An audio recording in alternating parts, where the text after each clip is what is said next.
para aclarar ciertos términos, entonces no sé qué va a pasar. Sigue con problemas.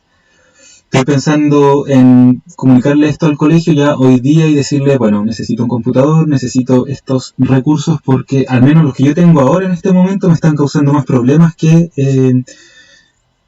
factibilidad para solucionar estas cosas. Así que eso, solo comentarles y pedirle disculpa también por la cancelación de la clase pasada, pero no tenía cómo, no sabía cómo arreglarlo y lo pude descubrir después de harto tiempo invertido, lo arreglé y aquí estamos. Entonces, como les comentaba, nosotros vamos a comenzar con la unidad 2, se llama Sistema Endocrino. Y quiero saber qué ustedes piensan del sistema endocrino, qué saben, qué se imaginan, qué han escuchado del sistema endocrino, etcétera. El sistema encargado del funcionamiento y regulación de la hormona. El funcionamiento y regulación de la hormona. Bien, Joaquín. ¿Alguien más?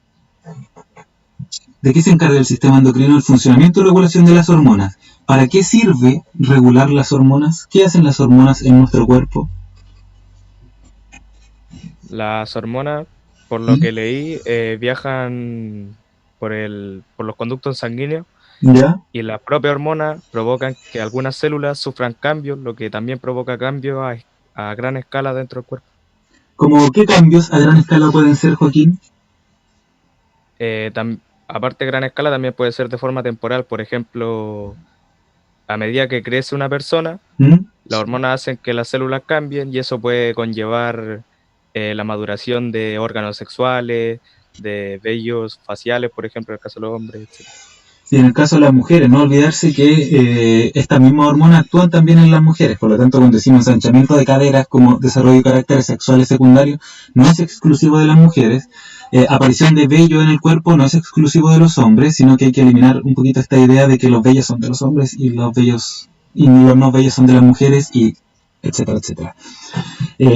Funcionan de la misma manera. Tanto hombres como mujeres tenemos testosterona, tanto hombres como mujeres tenemos progesterona y estrógenos en diferentes cantidades, con diferentes respuestas en cada uno, pero claro, provocan efectos más o menos similares. Bien, Joaquín, ¿alguien más quiere aportar?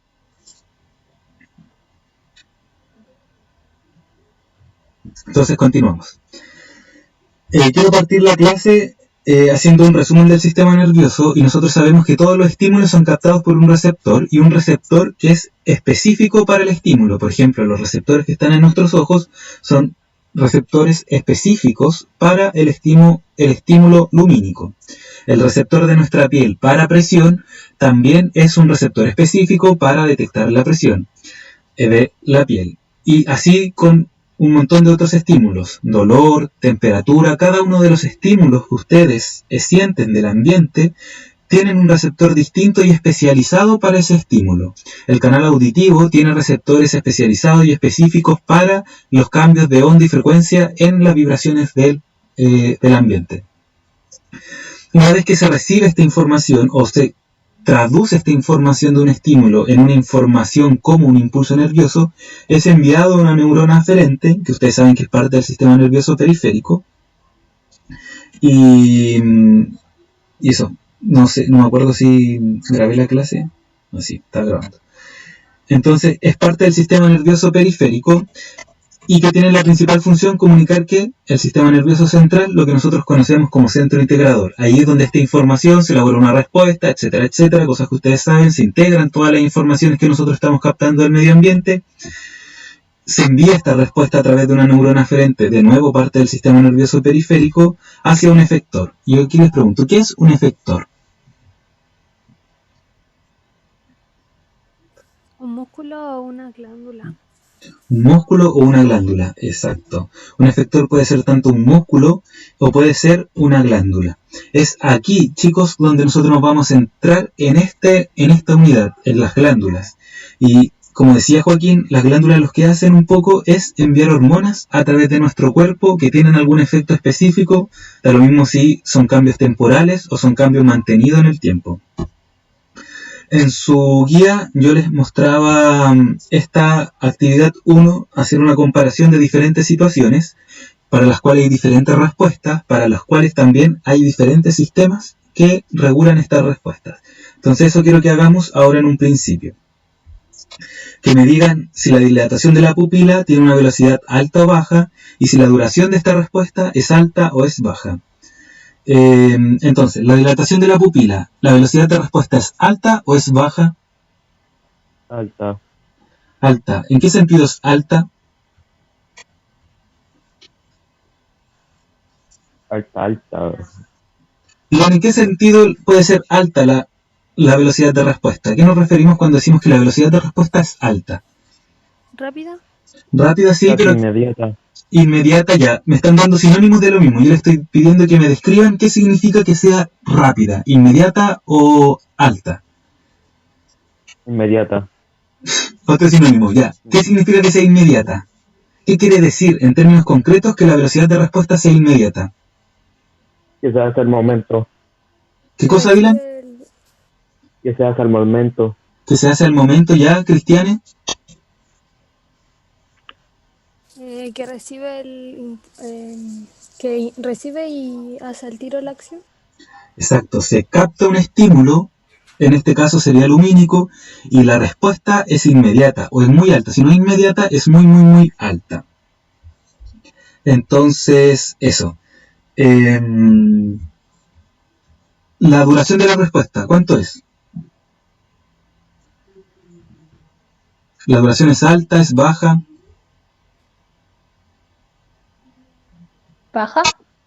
Es que en esos casos es más subjetiva.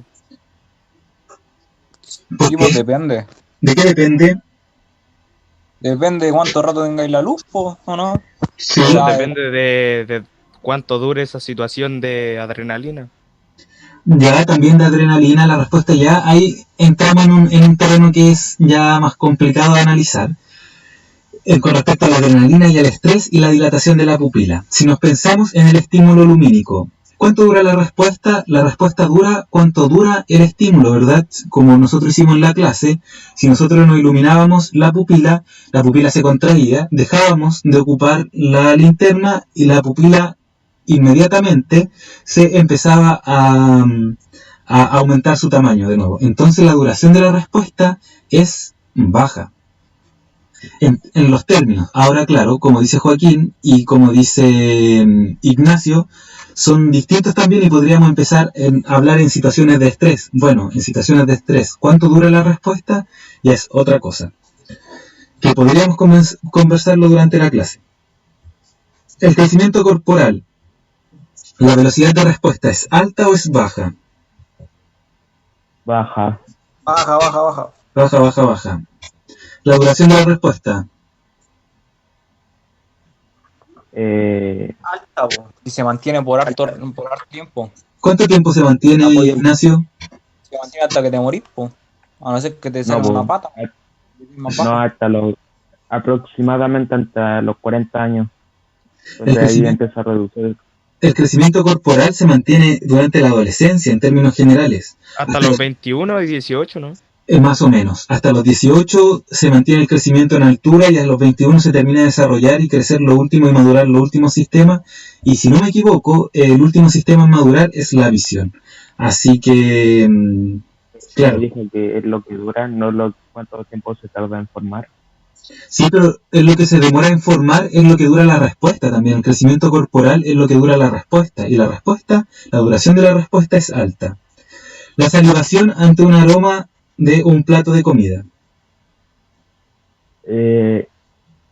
Alta y la otra es baja. ¿Por qué baja, Ignacio? La duración de la respuesta es baja. Porque no podéis salivar todo el rato, po. O sea, va a ser así como, qué rico, nada más. Ya, entonces pasa lo mismo un poco que la dilatación de la pupila, ¿verdad? Mientras está el estímulo, está esta respuesta, cesa el estímulo y también para la respuesta. El desarrollo de características sexuales secundarias. ¿Alta o baja? La velocidad de respuesta.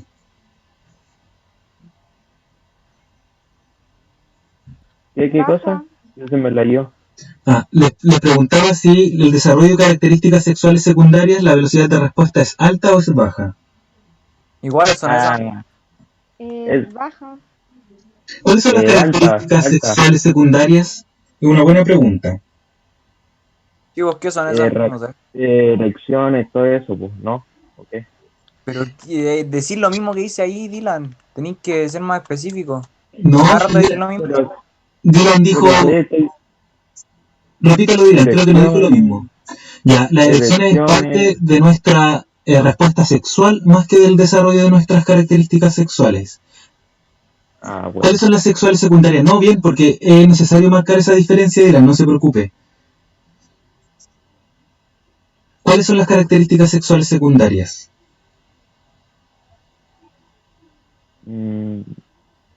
La voz del hombre, el vello corporal, pero esas cosas, ¿o no? Esas cosas.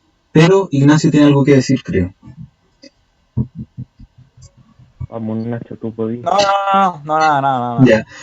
Tal como dice y bien describe Cristian, el desarrollo de características sexuales secundarias son todas estas características que nos definen, comillas, comillas, comillas, como hombres o como mujeres. Por ejemplo, el desarrollo de una voz gruesa en los hombres, una voz más fina en las mujeres, ensanchamiento de las caderas en las mujeres y ensanchamiento de los hombros en los hombres, y así con todas esas cosas. Crecimiento del vello corporal en unos sectores para los hombres, en unos sectores para las mujeres, y así sucesivamente. Entonces, el desarrollo de estas características sexuales secundarias, ¿es una velocidad de respuesta alta o baja?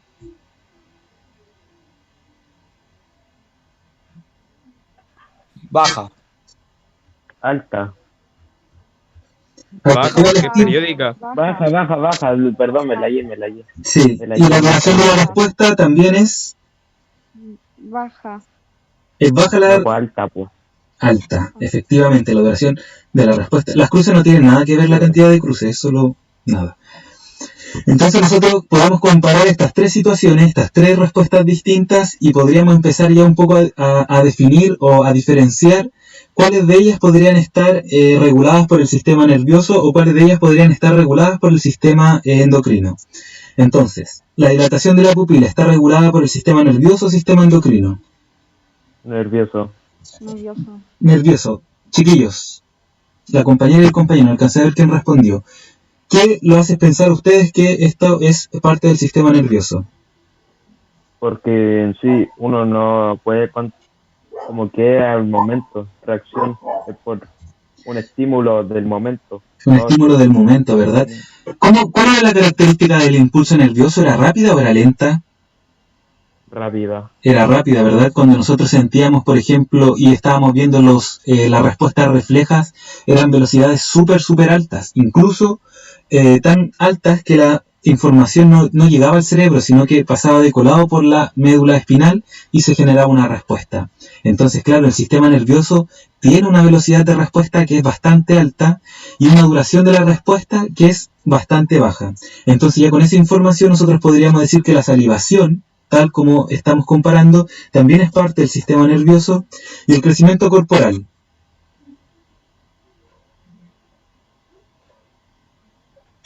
¿Sistema nervioso o endocrino? Endocrino. ¿Por qué?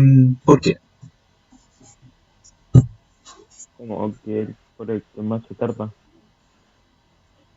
¿Por qué se...? Donde aumenta porque, como dice el Dylan, se tarda más y es más que nada como en genética. Ya. O sea, como que te comenzáis a desarrollar físicamente. No es como lo otro. No es rápido, ¿verdad? No es un estímulo. No es generado por un estímulo. Efectivamente, Dylan, o sea, al contrario de lo que tú dices, sí hay un estímulo. Hay estímulos que inician estas respuestas. No está muy claro cuáles son los estímulos en desarrollo, no sé, de características sexuales secundarias, porque son más complejas, pero sí, efectivamente el sistema endocrino. Y delante, Joaquín hacía una muy buena referencia con respecto al sistema endocrino, y es lo que nos va a servir a nosotros para entender por qué el sistema endocrino tiene estas respuestas que son más lentas y la respuesta es más alta en el tiempo. Lo mismo pasa con esto, con el desarrollo de características secundarias, ¿verdad? Es casi lo mismo, es parte del sistema endocrino. Entonces nosotros podríamos decir en primera instancia que el sistema endocrino genera respuestas que son más lentas en comparación con el sistema nervioso. Sin embargo, son más sostenidas en el cuerpo que las que genera el propio sistema nervioso. Unas son rápidas y son más fugaces, y las otras son lentas y sostenidas en el cuerpo. El crecimiento corporal dura años, años, años. Como dijo algunos compañeros, probablemente nunca pase, nunca termine. Entonces, los objetivos para esta clase son comprender el funcionamiento general del sistema endocrino, comprender el funcionamiento general del sistema endocrino a través de una respuesta a partir de una pregunta en específico que es ¿cómo actúa el sistema endocrino a nivel general? Una vez que nosotros contestemos esta pregunta, ¿cómo actúa el sistema endocrino?, vamos a comprender el funcionamiento general de este sistema. Entonces, la siguiente característica es, el objetivo, es identificar las principales glándulas del ser humano del cuerpo y reconocer la importancia del eje hipotalámico hipoficiario. Para entender cómo actúa el sistema endocrino, jóvenes, tenemos que partir por que el sistema endocrino está formado por glándulas. Sin embargo, tenemos dos glándulas distintas. Una que son las glándulas exocrinas en este costado izquierdo, y glándulas endocrinas que están en el costado derecho. ¿Qué diferencias pueden ver entre cada una de las imágenes, esquemas o modelos?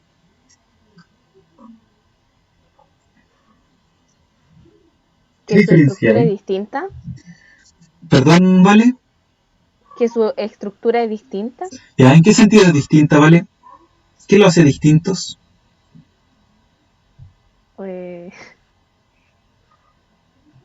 O sea que como en físico es distinto, en su forma. Ya, como anatómicamente es distinto, ya. O histológicamente es distinto. Cuando hablamos de tejido hablamos de la histología. Histológicamente es distinto. ¿Pero qué lo hace distinto? Empecemos a describir. Esta, la primera, glándula exocrina. ¿Qué ven en esta? La secreción como que la saca directamente desde la glándula.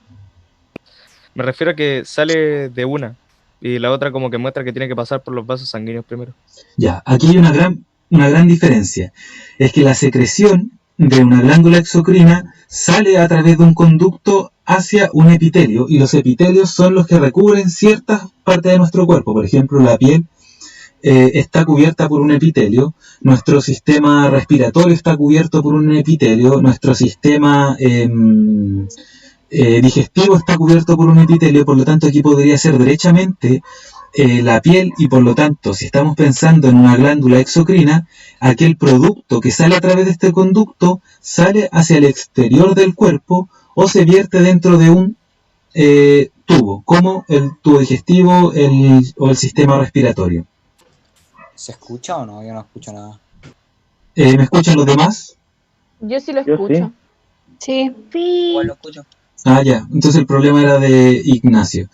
Entonces, como para que Ignacio se enganche de lo que estaba diciendo, básicamente que los productos que se liberan dentro de esta glándula exocrina salen a través de un conducto y llegan hacia un epitelio. Puede ser fuera de nuestro cuerpo si estamos considerando una glándula de nuestra piel o una glándula del sistema digestivo. Al contrario de lo que ocurre en una glándula endocrina, que es un tejido, un conjunto de células que forman un tejido que tienen como función principal producir hormonas. Fíjense que estas también son hormonas. No necesariamente son hormonas. Estas hormonas, perdón, fue un lag mío. Estas hormonas que se generan en estas glándulas endocrinas salen de la célula. Cada una de estas es una célula distinta. Salen de la célula y, como dice Joaquín, llegan hacia un vaso sanguíneo. Cuando llegan al vaso sanguíneo, ¿hacia dónde se dirigen? Hacia la célula. Hacia la célula. ¿Cuál célula? La que está al lado. Por ejemplo, si tengo una glándula en mi cerebro y esa glándula es endocrina y se liberó al torrente sanguíneo, ¿a dónde llegó esa hormona? Profe, ¿puede repetir lo que dijo? Se me la yo fuerte. La pregunta es, ¿a dónde se dirigen las hormonas que ingresaron al sistema, a un vaso sanguíneo, al sistema circulatorio? ¿A dónde van? ¿A una célula? Ya, a una célula, ¿pero cuál? Profe, ¿no se reparten en las células como la hemoglobina? O sea, como el oxígeno que es transmitido por medio de la sangre. No sé, no me refiero así como que se reparten entre todas las células que van conectadas a un vaso sanguíneo. Ya, muy bien. Joaquín dice que todas las células están conectadas a un vaso sanguíneo y efectivamente todas las células tienen irrigación sanguínea a través de capilares o vasos sanguíneos muy muy pequeñitos que permiten la difusión de ciertos productos como hormonas, oxígeno, etcétera. Entonces, si nosotros hacemos la analogía con esto, de que el oxígeno que lleva nuestra sangre tiene que llegar sí o sí a todas las células de nuestro cuerpo, cerebro, piel, músculo, huesos, etcétera, etcétera, lo mismo pasaría con una hormona. Una hormona que llega a un vaso sanguíneo sí o sí llega a todas las células de nuestro cuerpo. Bien, chiquillos. ¿Qué tipo de glándulas exocrinas conocen?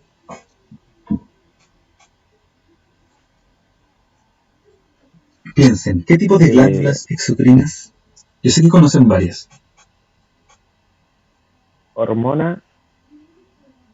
No, exocrinas, aquellas que liberan su producto a otro lugar y no a un vaso sanguíneo.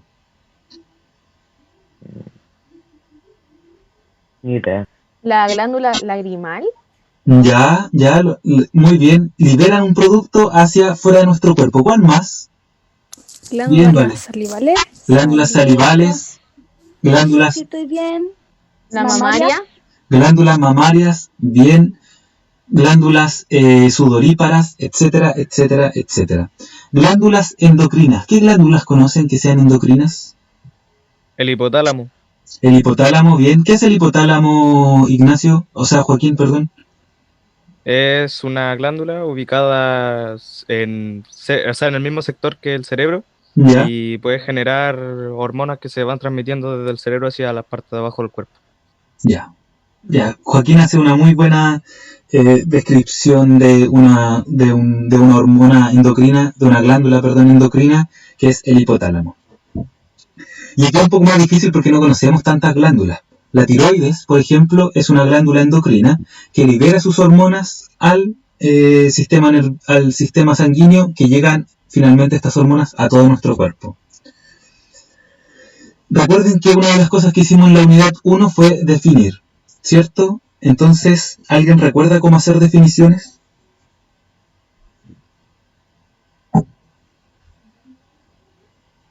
Primero se definía qué es, se podía describir su forma, dónde estaba, luego su función y luego como el conjunto de las dos anteriores. Ya, creo que hay como una confusión en el final. Primero tenemos que decidir qué es. ¿Qué es una glándula endocrina específicamente? ¿Qué es una glándula? ¿Un conjunto de células o no? ¿Ya? ¿Qué forman ese conjunto de células, vale? Un conjunto de células. ¿Y qué forma un conjunto de células? Un tejido. ¿Ya? Esto responde entonces específico a qué es. Y este qué es, nosotros tenemos que enfocarlo a un nivel más arriba. Por ejemplo, cuando yo le di este ejemplo de cuando yo quiero definir una mesa no es una tabla, no tiene 4 patas, sino que cuando yo respondo qué es, yo digo que es un mueble. ¿Por qué? Porque voy a un conjunto que es más arriba, voy a un concepto que es más arriba, y por lo tanto muebles incluye, no sé, una silla, una mesa, un sillón, un mueble para la televisión, para guardar su ropa, etc. Entonces, lo mismo ocurre con glándulas. Cuando yo quiero definir y responder qué es, tengo que ir a un concepto más arriba y más inclusivo. Por lo tanto, glándulas no son células, porque glándula ya es un conjunto de células que forman específicamente un tejido. Muy bien. Y después viene la siguiente pregunta, que es, ¿qué características tiene? ¿Qué diferencian? Y aquí esto es importante porque ¿qué características tiene una glándula y que la hace diferente a los demás tejidos? Eso es importante que nosotros destaquemos. ¿Qué hace diferente a una glándula de otro tejido, por ejemplo? Que elabora y segrega la sustancia. Ya, elaboran. En síntesis, o sea, en biología nosotros cuando hablamos de elaborar o producir hablamos de síntesis.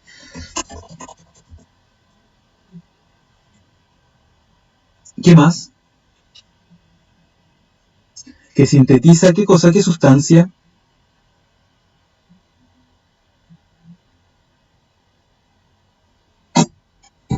O sea que Hormonas. segrega sustancias necesarias, o sea que cosas que necesita el cuerpo, no sé.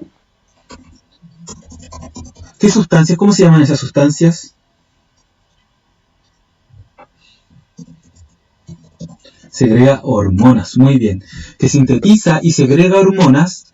¿A dónde van estas hormonas? ¿A dónde se dirigen? ¿Cuál es su primera parada? Se sintetiza una hormona, se forma una hormona, se libera. ¿A dónde va esa hormona? A una célula. A una célula. ¿A través de qué canal va a otra célula? A través del sistema, esto lo saben, a través del sistema circulatorio. Que sintetizan sustancias, hormonas en específico, que se liberan al sistema circulatorio. Y después la tercera parte de una definición, ¿cuál era?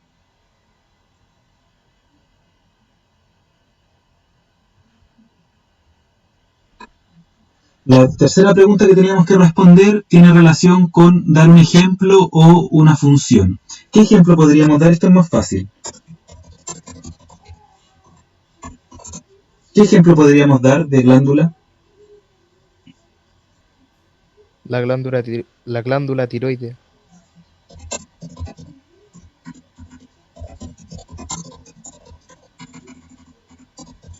Entonces fíjense que aquí tenemos los diferentes elementos de una respuesta, de una buena definición. Primero, ¿qué es? Segundo, las características generales de esto y que la hacen diferente a las demás. Y tercero, un ejemplo o una función. Podríamos decir función, por ejemplo, generar la función de, no sé, crecimiento corporal, etc. ¿Tienen algunas dudas con respecto a hacer definiciones? Vamos a seguir con esto de las definiciones hasta que nos quede bien claro. ¿Dudas? Por mi parte no. Ya, entonces, seguimos. No entendí bien. ¿Qué no entendiste, Dylan? En la última parte.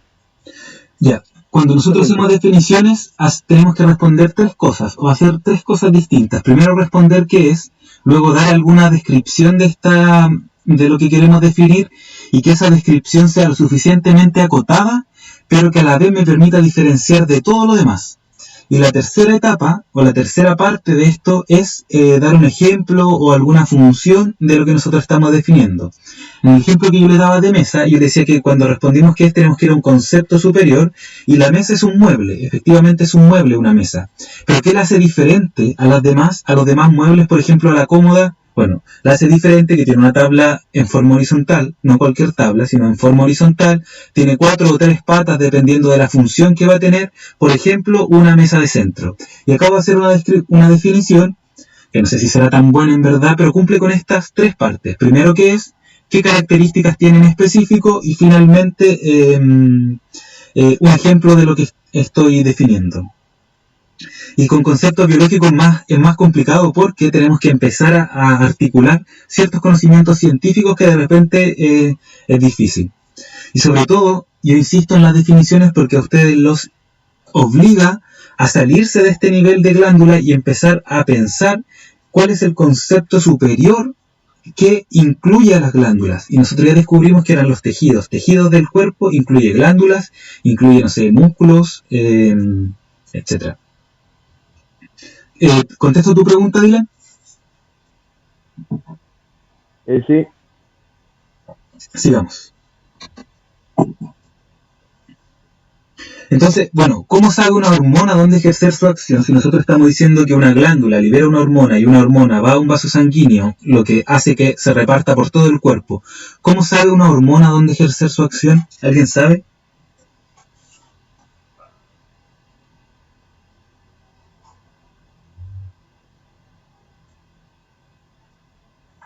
¿Cómo sabe dónde ejercer su acción? Porque está conectada directamente con ellos. No necesariamente, podría, pero no necesariamente. Pero recuerda la analogía que hizo Joaquín con respecto al oxígeno. El oxígeno llega a nuestra sangre y llega a todo el cuerpo. Ninguna parte de nuestro cuerpo puede quedarse sin oxígeno. Lo mismo pasa con una hormona que llega a la sangre y todo nuestro cuerpo va a tener esa hormona. Entonces, ¿cómo sabe dónde ejercer su acción? ¿Sabe? Saber es como un concepto antropocéntrico, ¿verdad? Tal vez no es la mejor palabra. Debería haberlo pensado un poco más. ¿Cómo sabe dónde ejercer su acción? ¿Cómo reacciona? Sería mejor dicho. Sí, cómo reacciona una hormona. Habría que definirlo, pero quedémonos con sabe. Con saber, no me refiero a que la hormona decida dónde ir, por ejemplo. A eso me refiero con hacer esta diferencia con antropocéntrica. ¿Cómo sabe dónde ir una hormona? ¿Cómo sabe dónde ejercer su acción? ¿Alguien pensó en esto antes de entrar a la clase? Joaquín, por ejemplo, que ya había estudiado un poco, al parecer. Ay, profe, tal vez puede ser donde haya una irregulación o algo así, donde hace falta, por decir, ya que en sí el sistema endocrino regula. eh, Ay, no sé cómo explicarlo. Ya sí, entiendo que es como esta idea de que donde hace falta. Y de nuevo podría plantear, ¿cómo sabe el sistema endocrino dónde hace falta? Entonces nos podríamos dar vuelta y yo les voy a contar ahora la verdad. ¿Cómo sabe dónde ejercer su acción? Funciona un poco de la misma manera como un receptor del sistema nervioso. Sin embargo, tenemos que saber que todas nuestras células de nuestro cuerpo tienen en su membrana plasmática diferentes receptores.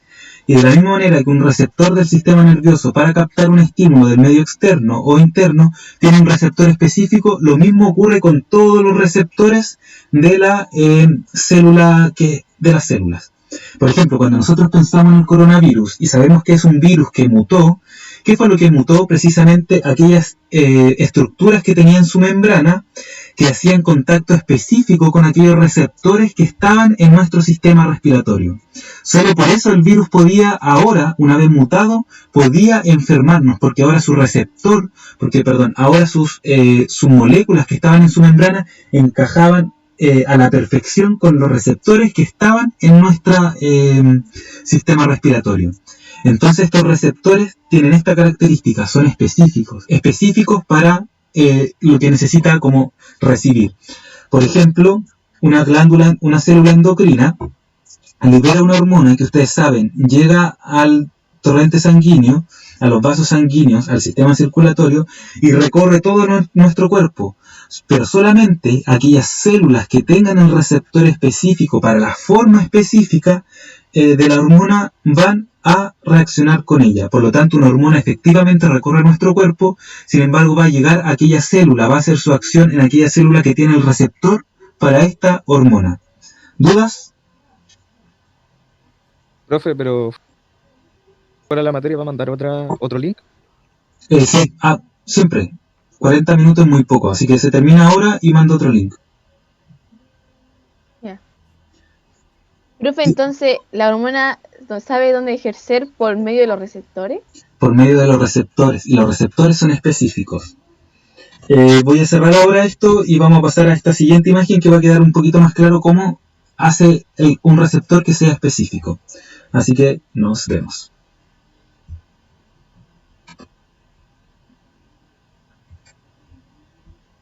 Hasta la próxima.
células.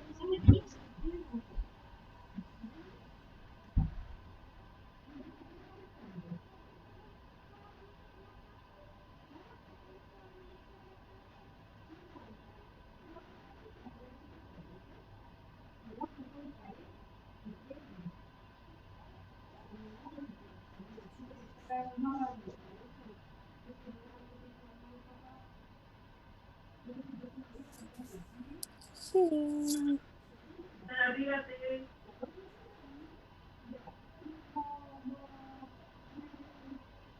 Kitty. No.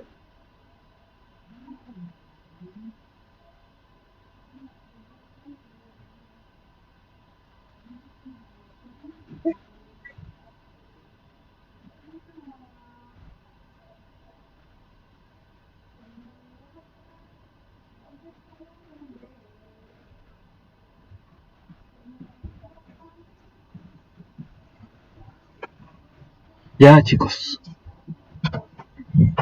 Entonces, comparto mi pantalla y continuamos. La cuestión me asustó. ¿Qué cuestión? Mi perro vino aquí y me asustó. Ya. Yo no tengo perro, pero comprendo tu sentimiento. Entonces,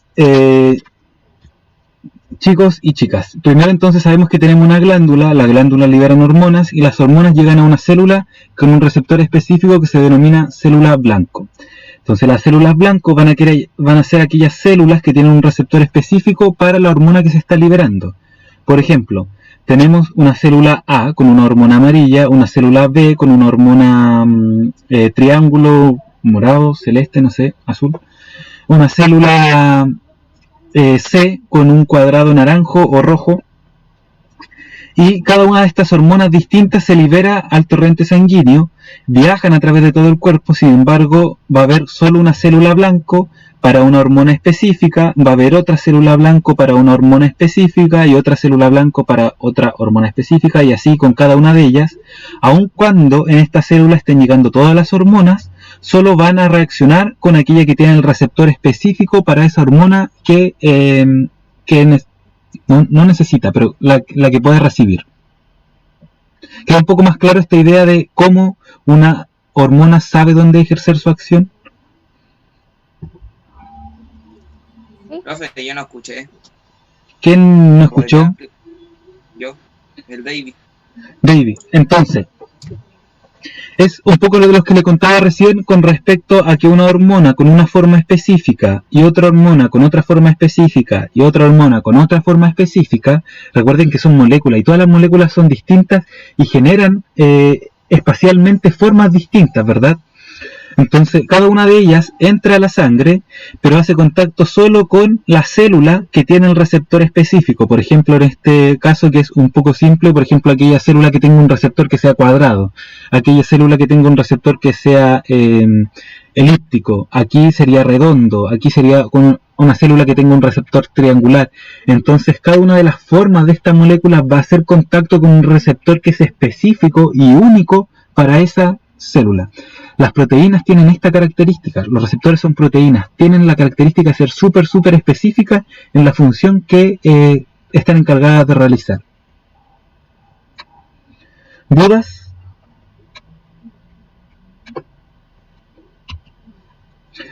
Seguimos. Entonces, ¿cuáles son las principales glándulas endocrinas? No sé, recuerden que este es sistema endocrino, por lo tanto vamos a estudiar glándulas endocrinas. Las principales glándulas del cuerpo humano endocrinas son las que se muestran en esta imagen y son más o menos hartas. No les voy a pedir que se aprendan de memoria nada porque no es necesario que sepan la función específica de cada una de ellas, pero sí decir que está la glándula pineal, el hipotálamo, la hipófisis, tiroides, paratiroides, suprarrenal, páncreas y gónadas, ovarios para las mujeres y testículos para los hombres. Entonces, si comenzamos haciendo una descripción breve de cada una de ellas y partimos de la primera, la glándula pineal es una glándula que se encuentra cerca del centro de nuestro cuerpo y tiene como principal función producir una hormona que se llama melatonina. La melatonina, ¿ustedes saben algo de la melatonina? Es famosa igual. en los remedios para dormir, por ejemplo. Bueno, la melatonina es una hormona que se libera durante la noche en periodos de oscuridad. Por lo tanto, las células de la glándula pineal tienen receptores para la luz, y a mí me ha surgido la duda de cómo adentro del cerebro pueden haber receptores para la luz. No tengo idea cómo pueden haber receptores para la luz, quizás no los hay, sino que están en contacto con otros receptores, pero no lo sé. Entonces, bueno, estos receptores para la luz, una vez que disminuye la luz, libera una hormona que se llama melatonina, que aumenta considerablemente durante la noche y disminuye durante el día. Es por eso la importancia que se recomienda siempre de no exponerse a luz artificial durante la noche. Por lo tanto, si ustedes están a las 3 de la mañana con su celular en la cara, probablemente van a estar interrumpiendo este ciclo de esta hormona en los patrones del sueño. Y esa es su función principal, regular los patrones del sueño. No solo los patrones del sueño, sino que regular estos ritmos circadianos de día, noche, los regula. Y nosotros, en una sociedad hipertecnologizada, interrumpimos estos patrones porque no respetamos estos ciclos de oscuridad, luz, que naturalmente se dan en la naturaleza. También regula la reproducción. Por ejemplo, nosotros sabemos que los pajaritos se reproducen solo en primavera, también es producto de esta hormona. Todo lo que tiene que ver con ritmos circadianos en el tiempo, ya sea diarios o estacionales, están regulados en primera instancia por la glándula pineal y en específico por la melatonina. El hipotálamo y la hipófisis, que aquí dice pituitaria, yo no sé, pensé que lo había cambiado, pero no. Pero bueno, pituitaria es lo mismo que hipófisis, y el hipotálamo junto con la pituitaria lo que hacen es regular todas las glándulas del cuerpo, o la gran mayoría de las glándulas endocrinas del cuerpo, a partir de un control que es súper específico.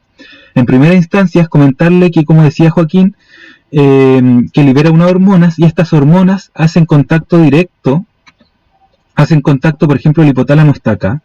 El hipotálamo libera una hormona y hace contacto directo con las hormonas que están en la hipófisis. Y a través de esta se regulan todas las glándulas de nuestro cuerpo. Entonces, en un principio se consideraba que la hipófisis era como la glándula maestra que regulaba todas las glándulas. Sí, regula muchas glándulas del cuerpo, sin embargo está bajo control específico del hipotálamo.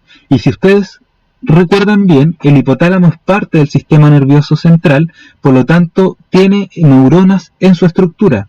Por lo tanto, aquí se genera una interacción entre el sistema nervioso y el sistema endocrino, que hacen que se regulen ambos, tanto el sistema nervioso al sistema endocrino como el sistema endocrino al sistema nervioso. ¿Dudas? ¿Me escuchan? Sí, escuchamos, profe. Ah, ya. Pensé que estaba hablándole a la nada. Entonces, sigo. A grandes rasgos, esto es lo que le acabo de comentar. La siguiente hormona que nosotros, glándula que nosotros podemos ver es la tiroides. Y la tiroides se encuentra en el cuello. Yo no sé por qué desaparece en la imagen al tiro, pero bueno, se encuentra aquí en el cuello. Y se encarga principalmente de producir una hormona que se llama T3 y T4. Una hormona que se llama T3 y otra hormona que se llama T4. Estas tienen la principal función de regular el metabolismo del cuerpo. No solo regular, sino que aumentar el metabolismo del cuerpo. Es decir, la tiroides, una vez que libera T3 o libera T4, lo voy a escribir mejor para que no se nos vaya. La tiroides, cuando libera sus principales hormonas, que se llaman T3 y T3 y T4, lo que hacen estas es aumentar el metabolismo del cuerpo.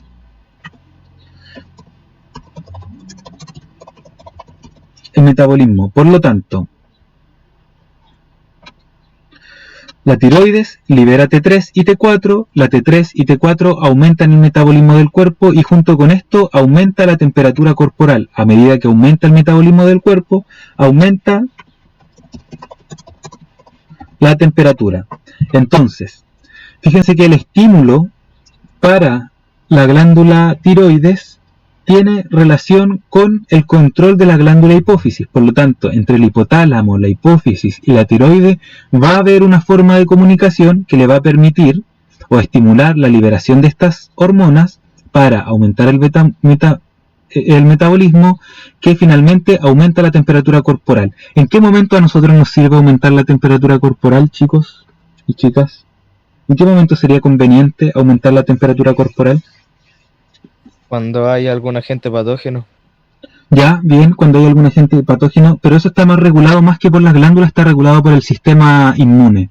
El sistema inmune se encarga de esas respuestas inflamatorias y de aumento de temperatura durante ese periodo. ¿En qué otro, sin pensar en la enfermedad, en qué momentos a nosotros nos conviene aumentar la temperatura corporal? Por ejemplo, cuando hay 30 grados o 35 grados en Santiago y 40 grados en el centro de Santiago a pleno sol, ¿nos servirá aumentar la temperatura corporal? No. No. No. Entonces, por lo general, cuando la temperatura baja y lo detecta nuestro sistema nervioso, se libera una información que sale del hipotálamo va a la hipófisis, de la hipófisis regula la tiroides o estimula la tiroides, quien libera la T3, que aumenta el metabolismo celular, que aumenta la temperatura. Entonces, esta forma de representar este tipo de contenido creo que es lo complicado de esta materia, empezar a relacionar una glándula con otra, que libera algo, que estimula a otra, que libera algo, que produce un efecto, que produce otro efecto. Y esto se hace a través de cuadros como el que yo acabo de hacer, con flechitas que estimulan y flechitas que inhiben cierta función. Pero como les dije que esto era a nivel general, quiero que se queden con la idea de que la tiroides libera T3 y T4 y aumenta el metabolismo. Sigamos. En la glándula tiroides hay una hormona que se llama, otra glándula que se llama paratiroides, que está dentro de la tiroides o por detrás de la tiroides. La bibliografía sale que ambas posiciones pueden ser correctas, tanto atrás de la tiroides como dentro. Y su principal función es liberar una hormona que se llama paratiroidea o paratormona, que regula la cantidad de calcio en la sangre a través de los huesos. Recuerden que los huesos tienen como principal función almacenar calcio, por lo tanto si se libera calcio de los huesos, aumenta el calcio en la sangre y así. No voy a entrar en detalles de esto. No sé si lo vamos a ver en algún momento, pero vamos a llegar a esto, yo creo, a la regulación de calcio. Entonces, entre la paratiroides y la tiroides, con dos hormonas distintas, una aumenta la concentración de calcio en los huesos y la otra disminuye la concentración de calcio en la sangre. La paratormona aumenta la concentración de calcio en la sangre y la calcitonina disminuye la concentración de calcio en la sangre. Entonces tienen efectos contrarios. Cuando el calcio está muy alto en la sangre, actúa la calcitonina que baja los niveles de calcio en la sangre, se guarda el calcio en los huesos. Cuando el calcio en la sangre está muy bajo, llega la hormona paratiroidea, estimula que se libere el calcio de los huesos y se libera a la sangre. Por lo tanto, el nivel de calcio está regulado de niveles más o menos altos a niveles más o menos bajos, siempre dentro de un rango, pero con este mecanismo de acción. ¿Dudas? Muy complicado, muy difícil, mucha memoria. Mucha memoria. Tú te olvidas cuánto es toma. Mucho texto.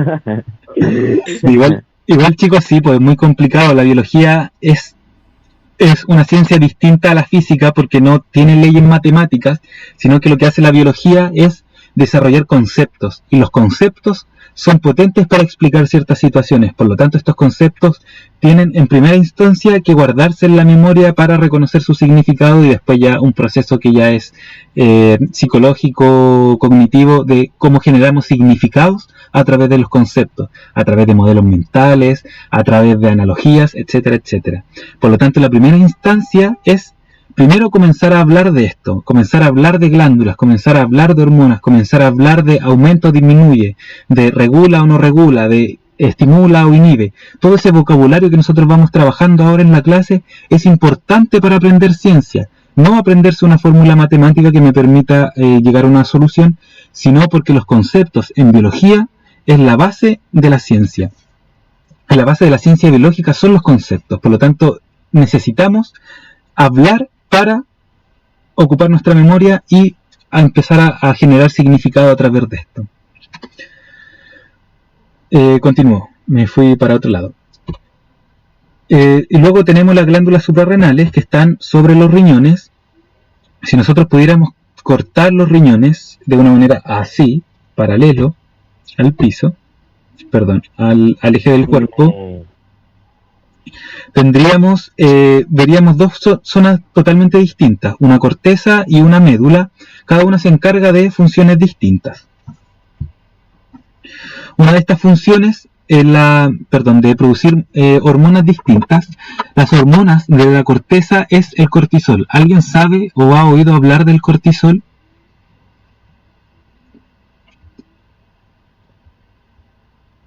No sé por qué, pero lo escuché en una cuestión de un comercial. ¿Ya? ¿Y qué decía ese comercial, Dylan? No sé por qué, pero era el pelo. Literal. No lo he visto nunca. Y no tiene nada que ver con el pelo, entonces no sé qué puede pasar ahí. ¿Es una respuesta al estrés, profe? Eso, es una respuesta al estrés. Entonces cuando tenemos estrés, se libera cortisol. El cortisol es la hormona estrella del estrés. Si hay una hormona que produce estrés en nuestro cuerpo, es el cortisol. Fíjense que el estrés es parte de nuestras respuestas fisiológicas. El estrés es necesario para mantenernos vivos, para saber cuándo tenemos que enfrentar un problema o cuando tenemos que huir de un problema o un peligro en específico, más que un problema. El problema es cuando esto se vuelve crónico y los niveles de cortisol no bajan, entramos en un estrés que es crónico y por lo tanto produce situaciones en nuestro cuerpo. El estrés, por ejemplo, el cortisol inhibe el consumo de azúcar en nuestra sangre, en nuestras células del cuerpo, por lo tanto todas disminuyen su función, quedan como ralentizadas. Sin embargo, no pasa en las células del corazón y no pasa en las células del cerebro. Entonces ustedes ya saben que el cortisol tiene receptores en todas las células de nuestro cuerpo, porque ejerce su acción en todas las células de nuestro cuerpo, músculos, huesos, piel, etcétera, etcétera, órganos, etcétera, pero no en las del corazón y no en la de nuestro cerebro.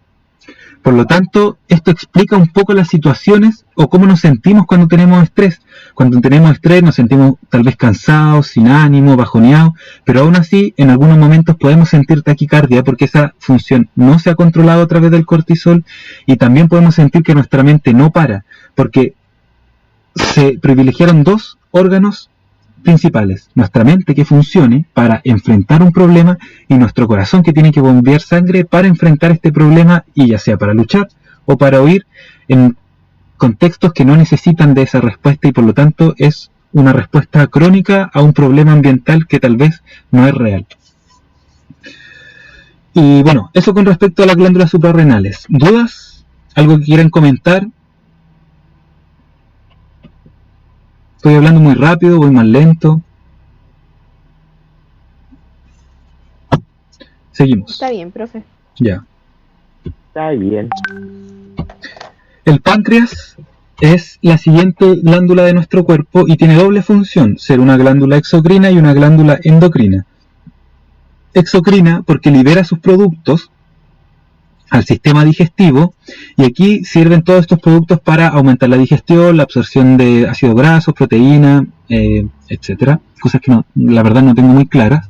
Pero sin embargo, en su función endocrina, lo que hace es liberar dos hormonas que regulan el nivel de azúcar en la sangre. ¿Alguien sabe cuáles son las hormonas que regulan el nivel de azúcar en la sangre?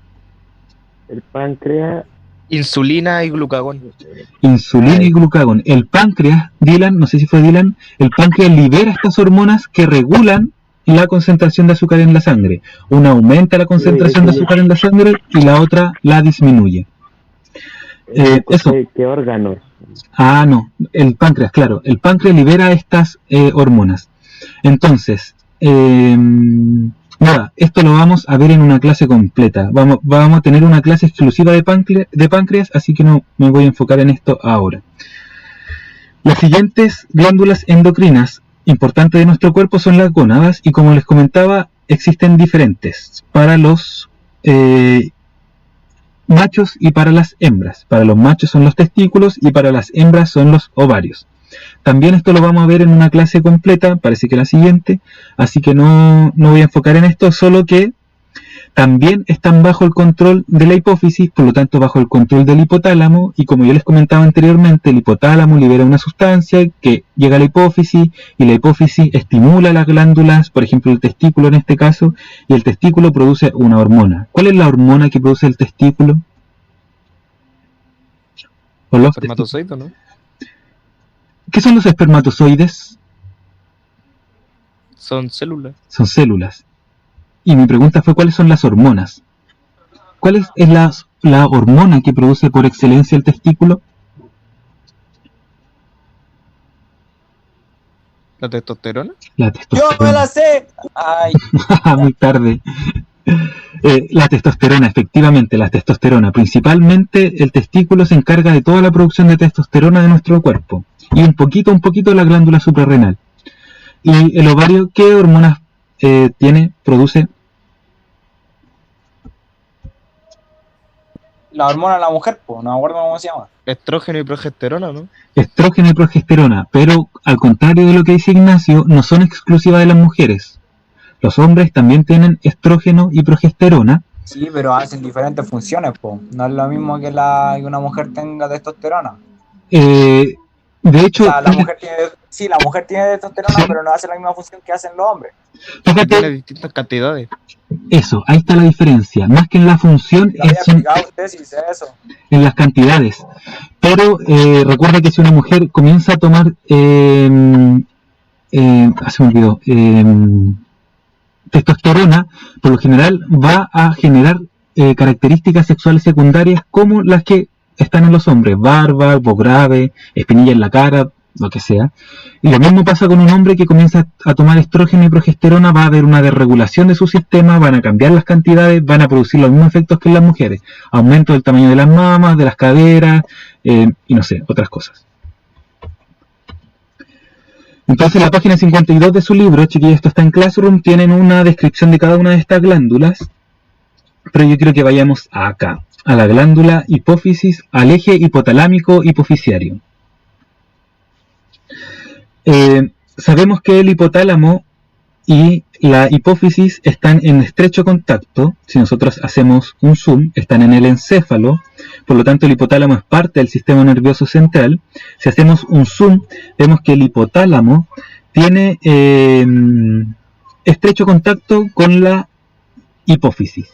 Y tenemos dos partes en esta hipófisis: una hipófisis posterior y una hipófisis anterior, que apunta hacia el anterior de nuestro cuerpo, y una hipófisis posterior que apunta a nuestra posterior de nuestro cuerpo, valga la redundancia. Y cada una tiene funciones específicas para las hormonas que va a liberar, que va a producir o que va a almacenar. Recuerden que el hipotálamo está en contacto estrecho con la hipófisis y regula las hormonas que se van a liberar y producir por la hipófisis, estimulándola o inhibiendo. Necesito que tengan esto claro antes de pasar a la siguiente diapo. ¿Entienden la función general del hipotálamo y la hipófisis como un eje en conjunto? No, me perdí. En resumen, regulan las demás hormonas del cuerpo. En resumen, regulan las demás hormonas. ¿Cómo regulan, Joaquín? ¿Cómo las regulan? Inhibiendo o produciendo menos. Ya, el hipotálamo entonces inhibiendo o estimulando. Ven, a eso me refiero yo cuando aprender ciencia significa empezar a ocupar estos conceptos. Cuando nosotros ocupamos las palabras inhibir, glándula, hormona, etcétera, etcétera, estamos aprendiendo ciencia. Entonces, tal como dice Joaquín, el hipotálamo libera, estimula o inhibe, ¿qué cosa? A la hipófisis.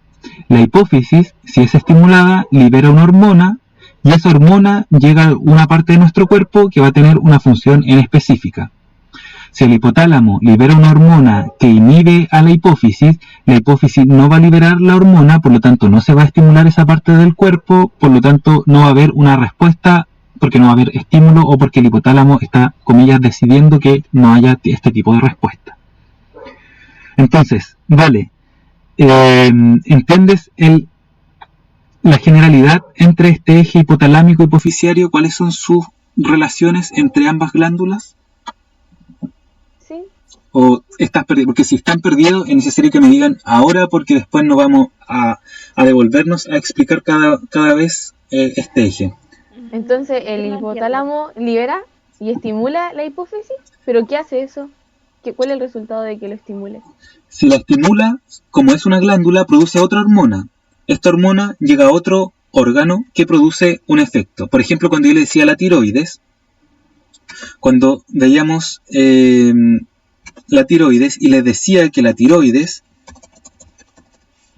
estaba regulada por la hipófisis, es precisamente esto. El hipotálamo estimula la hipófisis a través de una hormona específica. La hipófisis libera una hormona que estimula la tiroides libera una hormona que estimula a las células del cuerpo, aumenta el metabolismo, aumenta la temperatura. Entonces, esas son las consecuencias de inhibir o estimular a la hipófisis, ya que esta va a inhibir o va a estimular otras glándulas del cuerpo. Por lo tanto, todo está controlado por el hipotálamo, aun cuando antes se pensaba que era la hipófisis. No, es el hipotálamo el que controla esta relación entre el estímulo de la hipófisis y la hipófisis que va a estimular otras glándulas de nuestro cuerpo. ¿Respondo tu pregunta, Vale? Sí, profe. ¿Alguien más tiene alguna duda? Por lo tanto, si nosotros pensamos en que el hipotálamo no inhibe a la hipófisis no libera esta hormona que estimula la tiroides jamás va a liberar las hormonas que aumentan el metabolismo, que aumentan la temperatura. Esa es la importancia del eje hipotalámico hipoficiario, que regulan el resto de las hormonas que están dentro, el resto de las glándulas que están dentro de su control. Paso a la siguiente entonces. ¿Alguna otra duda?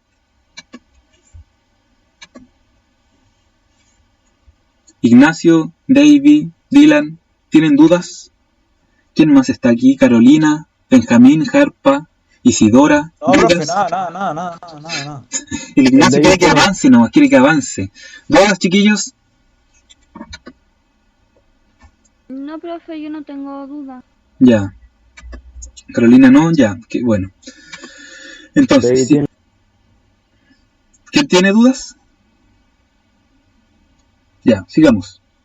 Entonces, si nosotros pensamos en un modelo un poco más complejo que el que le acabo de nombrar, si el hipotálamo es parte de nuestro sistema nervioso central, lo que tiene es neuronas. Y las neuronas son las que liberan y producen hormonas. Entonces aquí empieza ya un problema, porque yo le había dicho que las hormonas eran liberadas por glándulas y ahora le estoy diciendo que las neuronas están liberando hormonas. Sin embargo, como les digo, los conceptos son importantes en biología. Las hormonas que liberan estas neuronas se llaman neurohormonas y tiene dos partes y dos funciones específicas para cada una de las partes de la hipófisis anterior y la hipófisis posterior. Partimos entonces por explicar la hipófisis posterior. Recuerden que estamos en esta parte del cerebro, en este lugar. Lo que hace entonces el hipotálamo es sintetizar una neurona, sintetiza dos tipos de hormonas, la oxitocina y la ADH, que viajan a través de estos axones, de estas fibras nerviosas, y se almacenan en la hipófisis posterior. Y la hipófisis posterior es quien finalmente libera a los vasos sanguíneos estas dos hormonas. Pero quien produce la oxitocina y la ADH, que la ADH es la hormona antidiurética, es el hipotálamo. El hipotálamo produce la oxitocina y la ADH, hormona antidiurética, y ambas se almacenan en la hipófisis posterior, que finalmente en el momento que es necesario que se necesitan es liberada por la hipófisis posterior. Entonces, ¿cuál es la función de la hipófisis posterior, chicos y chicas?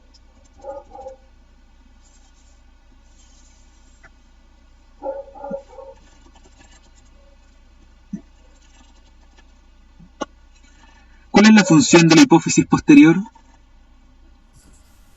Guardar la oxitocina ¿Ya? y el ADH Guardar para la... que cuando lo necesite.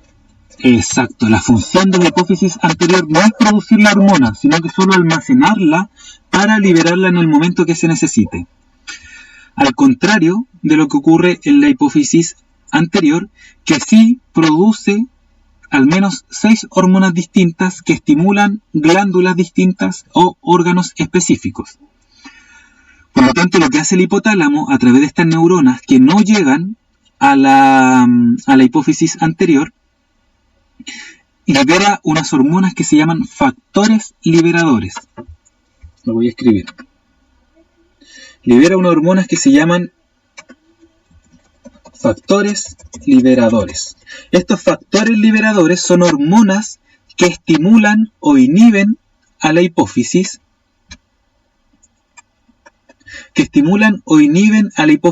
anterior. Si estimula la hipófisis, tal como le dije, va a producir una hormona que va a estimular otro órgano o otra glándula. Entonces tenemos diferentes hormonas, ya le dije 6. Vamos a pasar a otra imagen antes de explicarlo. Entonces, ¿cuál es la función de la hipófisis anterior?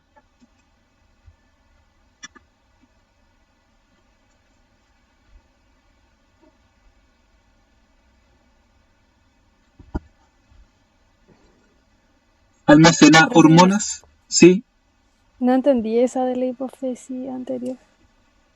No entendió lo de la hipófisis anterior.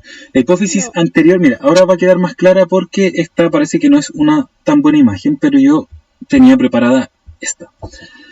Un poco más de lo mismo. La hipófisis anterior también la podemos llamar como neurohipófisis, neuro porque está formada también por neuronas. Sin embargo, la hipófisis anterior le podemos decir adenohipófisis porque produce hormonas. Entonces, la función principal de la adenohipófisis es producir diferentes hormonas. Sin embargo, produce estas hormonas solo si el hipotálamo la estimula o la inhibe. Bueno, si la inhibe no las produce. Pero produce 6 hormonas distintas. Entonces, no sé dónde está ahora. Ahí está. Entonces, hipófisis anterior o adenohipófisis libera una hormona que se llama prolactina, produce y libera una hormona que se llama hormona del crecimiento o GH, produce una hormona que se llama hormonas que se llaman gonadotrofinas, que van a las gónadas, una hormona que se llama adenocorticotrofina, que va a la célula suprarrenal, y una hormona que va a estimular a la tiroides, que se llama hormona estimuladora de tiroides. Entonces, cada una de estas hormonas está estimulada por las secreciones o los factores liberadores del hipotálamo, cuando yo hablo de la hipófisis anterior. Entonces, empecemos a describir cada una de ellas. Partamos por la hipófisis posterior, que se llama neurohipófisis. Recuerden que tanto la ADH como la oxitocina, si bien salen de la hipófisis posterior, son solo almacenadas por ella y liberadas. ¿Y quién produce la ADH y la oxitocina? ¿Cuál es el órgano, la glándula que la produce?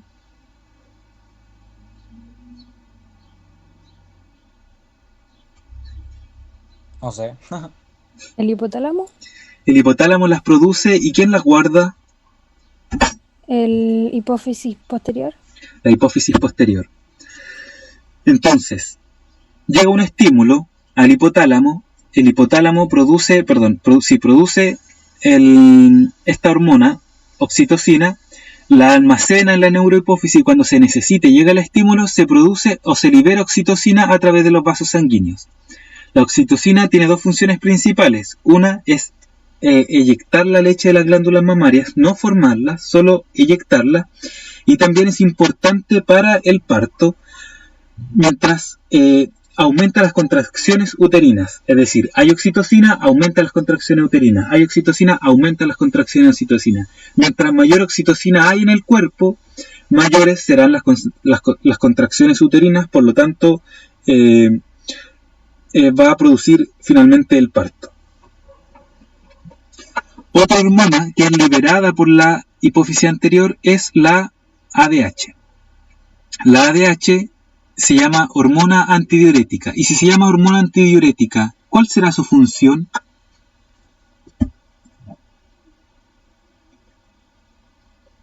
Y aparte que le dan otra pista, está en el riñón o actúa en el riñón. ¿Cuál será la función de la hormona antidiurética?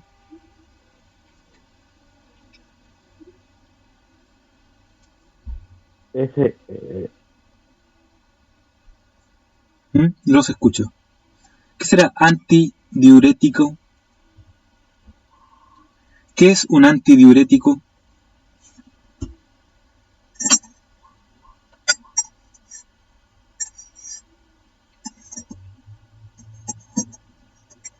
¿Me escuchan? Profe, yo ya le dije. ¿O se me la dio? Yo creo que sí, porque no escuché nada. ¿Qué me dijiste, Dylan? Espera que voy a reiniciar el internet. No, pero está bien, te escucho ahora. ¿En serio? Pues era... ya no me sale el nombre. Era una cuestión... Ya de la... Era una cuestión, no escucho. Pero antidiuresis, cuando nosotros tomamos té que son diuréticos, es que nos hacen ir al baño. La hormona antidiurética lo que hace es retener agua por parte del riñón, por lo tanto aumentar la concentración de agua en nuestro cuerpo, que es sumamente efectivo para cuando estamos en situaciones de deshidratación. Es decir, el estímulo que hace que se produzca o se libere la ADH son estímulos de deshidratación de nuestro cuerpo y hace finalmente que se retenga el agua. Vamos a dejar la clase, los contenidos hasta acá. Quiero que revisemos, antes de dejar esto hasta acá, quiero que revisemos un ejercicio. Bueno, nos queda muy poquito tiempo. ¿Me escuchan? Estoy un poco pegado. Sí, se escucha. Entonces, bueno. Entonces, la próxima clase vamos a revisar todo lo que no se alcanzó a revisar ahora, que tiene que ver con el eje hipotalámico hipoficiario, porque esto es central para entender el sistema endocrino. Sin embargo, quiero referirme a esto, a esta actividad 2 que ustedes tienen, que es el mecanismo general del sistema endocrino. Yo les pongo un texto que es más o menos lo que nosotros hablamos al principio y que parece que les quedó más claro con respecto al funcionamiento general del sistema endocrino, en relación a que existen glándulas, las glándulas liberan hormonas, las hormonas van al sistema sanguíneo, el sistema sanguíneo las reparte por todo el cuerpo y solo llegan a aquellas células que tienen sus receptores. Por lo tanto, yo espero que en una actividad como esta ustedes hagan algo similar a lo que yo hago acá, por ejemplo, que es colocar cuadritos y el efecto. Por ejemplo, hipotálamo libera factores liberadores que van a la hipófisis. La hipófisis genera hormonas que van a la glándula y la glándula, de nuevo, que van a un órgano. Entonces yo espero lo mismo que ustedes hagan acá. Por ejemplo, el sistema endocrino tiene 4 partes principales: las glándulas, las hormonas, la circulación sanguínea y los receptores. Entonces ya tienen que ocupar estos 4 conceptos para hacer un esquema que explique el texto. Las glándulas son tejidos que producen y envían hormonas. Si se fijan, aquí hay como una definición, que producen y envían hormonas. Estas moléculas viajan por el torrente sanguíneo y eso es lo que ustedes tienen que hacer en un esquema en este ejercicio: colocar glándulas, liberan hormonas que van a, que producen tal cosa. ¿Se entiende esta actividad?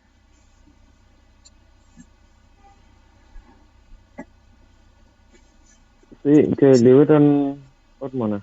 Sí, pues que liberan hormonas, pero yo voy como al hecho de lo que tienen que hacer aquí, que es como hacer un esquema de lo que se produce.